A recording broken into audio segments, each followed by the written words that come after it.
Hirukak antolatuta, kulturaz jardun genuen joan den urriaren 11an, Gorlizko Xurrut tabernan.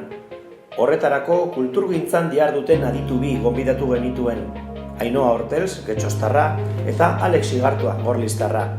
Galdera bat izan zen gure abiapuntua. Zer kultura kontsumitzen dute Uribe Kostako euskaldunek?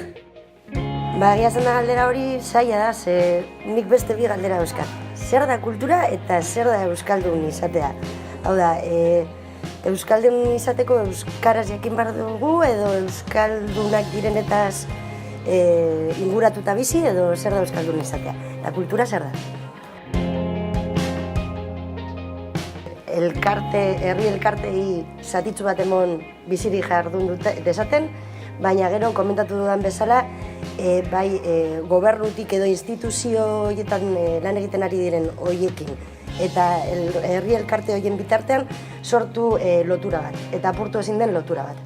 Horretan sartuko nuke lehenengo dirua eta gero ja hasi sortzen, eventu ezberdinak, baina lehenengo sendotu, orainik sendotu bari dagoela. Nik uste dut hori, kultur kudeatzaileen figura hemen oso berria dela.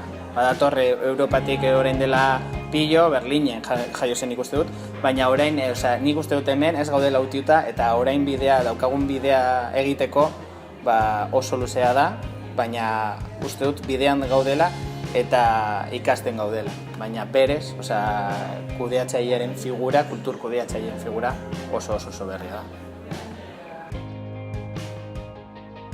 Nik uste dut dela bien arteko kombinazio bat, ez? Askotan sentitzen dugu presio hori, bai euskaraz programatzeko gauzak. Nik uste dut ondo dagoela askotan, gogoratzen gaitu ez delako igual askotan ahaztu egiten dugun zeo zer.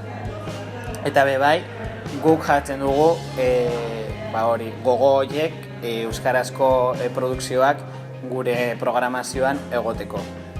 Baina nik uste dut dela bien arteko kombinazio bat, ez?